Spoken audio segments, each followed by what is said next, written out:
10 pinakamayamang simbahan sa mundo. Alam nyo ba na ang ilang simbahan sa mundo ay mayroong napakalaking yaman na umaabot ng bilyon-bilyong dolyar? Paano kaya nila napapalago ang kanilang mga ari-arian? At alin sa mga simbahan ang pinakamayaman? Tara, pag-usapan natin. Bakit nga ba may malaking yaman ng mga simbahan? Kahit hindi naman ito negosyo o gobyerno? May napakasimpleng sagot dyan. Ang simbahan kasi ay tumatanggap ng mga donasyon at may mga ari-arian na nagpapalago ng kanilang pondo. Pero paano nga ba nila ito nagagawa? Ano ang mga strategy at secret sa likod ng kanilang pagyaman?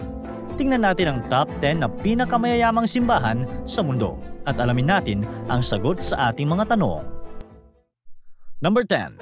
Church of Scientology. Ika-10 sa listahan ay ang kontrobersyal na Church of Scientology na may tinatayang yaman na aabot sa $2 billion o humigit kumulang 112.6 billion pesos. Ang Scientology ay may paniniwala na ang bawat tao ay isang immortal spirit na tinatawag na Thetan na patuloy na nabubuhay sa iba't ibang pagkakataon. Sinasabi ng simbahan na ang kakayahan ng bawat isa ay walang limitasyon kahit na hindi pa ito lubos na nadidiskubre. Sa pamamagitan ng kanilang mga spiritual process tulad ng auditing, sinusubukan ng Scientology na tulungan ng mga miyembro na maabot ang kanilang tunay na potensyal. Ang yaman nila ay nagmumula sa mga donasyon, real estate at iba't ibang negosyo. May malalaking assets sila, kabilang ang kanilang headquarters sa Los Angeles at iba pang prime properties sa US. Kakaiba ang operasyon ng Church of Scientology, kung saan ang mga miyembro ay hinihikayat na magbigay ng malaking donasyon kapalit ng spiritual services na malaking kita na para sa simbahan. May balita na parang franchise system ang ginagamit nila sa mga local church para mga fast food na pareho ang setup kahit sa iba't ibang lugar. Pero lahat ng operasyon ay kontrolado pa rin ng central organization. At alam nyo ba, ang kilalang aktor na si Tom Cruise ay isa na sa mga miyembro ng Scientology. Number 9. Church of England. Pang-siyam, ang Church of England na may estimated na yaman na aabot sa $13.84 billion o humigit kumulang 779.79 billion pesos. Ang Church of England ay opisyal na simbahan ng British Royal Family at itinatag noong English Reformation noong 16th century. Ang simbahang ito ay parte ng mas malaking Anglican Communion, pero ang focus nito ay sa England. Ito rin ang pangunahing simbahan ng bansa at nagtutulungan ng simbahan at gobyerno sa pamamahala. Malaking bahagi ng kayamanan ng Church of England ay mula sa kanilang malawak na real estate holdings, investments at donasyon mula sa kanilang members. Ang kanilang endowment fund na pinamamahalaan ng church commissioners ay may halaga na $13.7 billion noong 2021 na nagbibigay ng 1.2 billion pounds na pondo kada 3 taon para sa mission at ministry ng simbahan. Kahit na may global challenges tulad ng pandemic, matatag ang financial performance ng simbahan dahil sa kanilang diversified portfolio. At alam mo ba, ang Westminster Abbey, isang sikat na lugar sa London, ay isa sa maraming properties ng Church of England. Number 8. Seventh-day Adventist Church. Pang-8 sa listahan ang Seventh-day Adventist Church na mayroong estimated na yaman na aabot sa $15.6 billion o humigit kumulang 877.68 billion pesos. Ang Seventh-day Adventist Church ay isang Christian denomination na kilala sa kanilang paniniwala na malapit nang dumating si Jesus sa tinatawag na Second Coming. Para sa kanila, ito ay isang literal na pagbabalik ni Jesus kung saan bababa siya mula sa langit at makikita ng lahat. Kaya't isa sa mga dahilan kung bakit mayayaman ang mga Adventist ay dahil sa kanilang disiplina sa pamamahala ng pera, kasama na ang tithing o ang pagbibigay ng 10% ng kanilang kita sa simbahan at offerings. Marami rin silang investments sa healthcare, education at iba pang negosyo, kaya lumago ang kanilang resources. Bukod dito, ang kanilang aktibong lifestyle at pag-focus sa kalusugan ay nakatulong sa pag-develop ng mga hospitals, schools at universities worldwide na nagbibigay ng malaking income sa kanilang simbahan. Mayroon din silang sariling publishing houses at food companies na patuloy na nagpapalago ng kanilang pondo. Number 7. Padmanabha Swami Temple.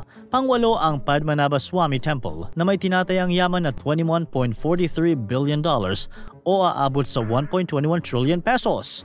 Ang Sri Padmanabha Swami Temple ay isang Hindu temple na dedicated kay Lord Vishnu, isang mahalagang Diyos sa Hinduismo. Ang Hinduismo ay isang relihiyon sa India na may mga paniniwala sa maraming Diyos, reincarnation at karma. Ang mga deboto ng Hinduismo ay pumupunta sa mga templo tulad ng Sri Padmanabha Swami para magdasal, magbigay ng alay at humingi ng gabay mula sa kanilang mga Diyos. Ang yaman ng templo ay nagmula sa libu-libong taon ng donasyon mula sa iba't ibang dynasties tulad ng Cheras, Pandyas at ang Travancore royal family. Kilala ang templo sa mga kayamanang natuklasan noong 2011 kung saan may mga vault na naglalaman ng malalaking koleksyon ng ginto, mga alahas at iba pang mahahalagang bato. Bukod dito, ang templo ay tumanggap ng malalawak na lupain bilang regalo na ginagamit para sa agriculture na tumutulong pa para mas lalong lumago ang kanilang yaman. Ang Vault B ng templo ay nananatiling misteryo dahil hindi pa ito nabubuksan at sinasabing may dalang sumpa sa oras na may magtangkang magbukas nito. Kaya naman, sinasabing maaaring mas mataas pa ang kanilang yaman dahil sa misteryong nababalot sa Vault B. Number 6. Catholic Church in Australia. Ang Catholic Church sa Australia ay nasa pang-anim na pwesto na may estimated na yaman na $23.25 billion o aabot sa 1.31 trillion pesos. Isa sa pinakamalaking non-government property owners sa bansa. Ito rin ay bahagi ng Global Catholic Church na pinamumunuan ng Holy See. Mula nang dumating ang First Fleet noong 1788, lumago ito at ngayon ay isa sa pinakamayaman na relihiyon at kultura sa bansa. Bakit malaki ang yaman nila? Malaking bahagi kasi ng kanilang kita ay nagmumula sa kanilang mga paaralan, university, ospital at aged care facilities. Ang kanilang malawak na real estate portfolio ay isa pang pangunahing source ng kanilang yaman na nagpapataas ng kanilang financial standing. Kaya naman ang Catholic Church sa Australia ay may humigit kumulang 1,755 schools na nagbibigay edukasyon sa halos 770,000 students sa buong bansa. Number 5. Muhammadiyah. Panglima ay ang Muhammadiyah na may malaking yaman na tinatayang $27.96 billion o humigit kumulang 1.58 trillion pesos. Ang Muhammadiyah ay isang Islamic organization na itinatag noong 1912 sa Indonesia.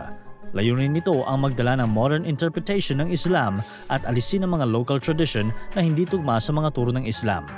Ang yaman ng Muhammadiyah ay galing sa kanilang mga paaralan at university na may libu-libong estudyante, pati na rin sa mga ospital at clinic na kanilang pinapatakbo.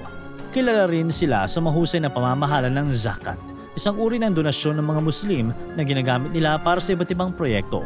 Dahil dito, isa sila sa pinakamalalaking samahan sa Indonesia na may malaking impluwensya sa edukasyon, kalusugan at communities. Number 4. Catholic Church Vatican. Sa pang-apat na spot nandiyan ang Vatican na may yaman na umaabot sa $30 billion o humigit kumulang 1.69 trillion pesos. Ang Vatican City ang sentro ng Roman Catholic Church at tahanan ng Papa. Dito rin matatagpuan ang Holy See, ang pamahalaan ng simbahang Katoliko na pinamumunuan ng Papa bilang obispo ng Roma.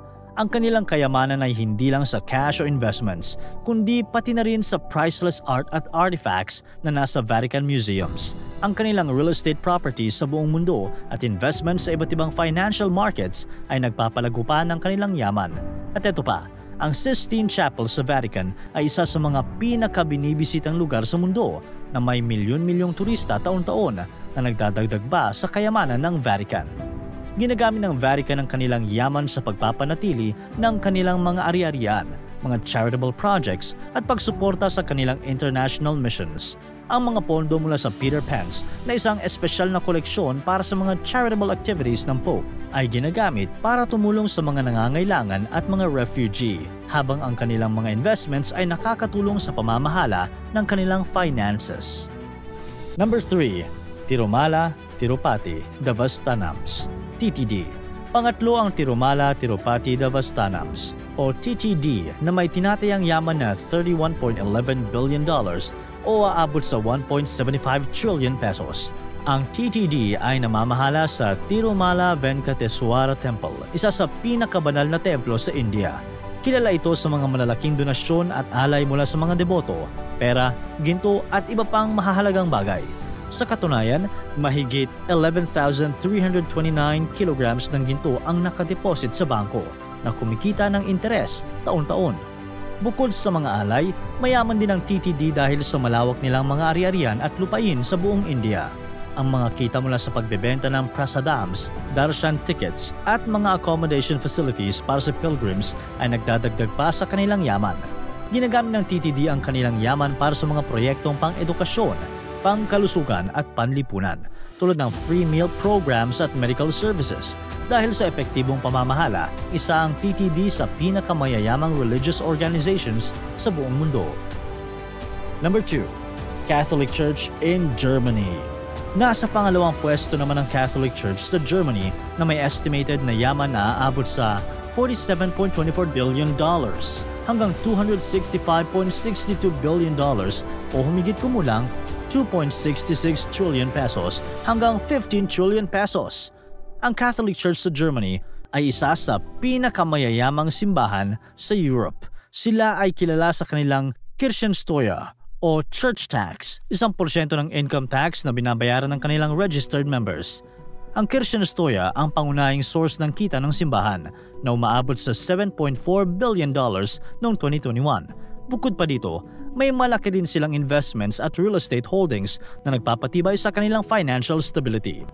Pero noong 2023, bumaba ng $350 million ang kita ng Catholic Church sa Germany mula sa church tax na umabot lang sa $7 billion dahil ito sa pagbaba ng bilang ng miyembro, pagbabago sa ekonomiya at pagbabago ng pananaw sa simbahan. Katulad din sa maraming Catholic churches, ginagamit ng Catholic Church sa Germany ang kanilang pondo para sa social projects tulad ng pagtulong sa ibang bansa at pagsuporta sa mga paaralan at ospital sa Germany. Number 1. Church of Jesus Christ of Latter-day Saints.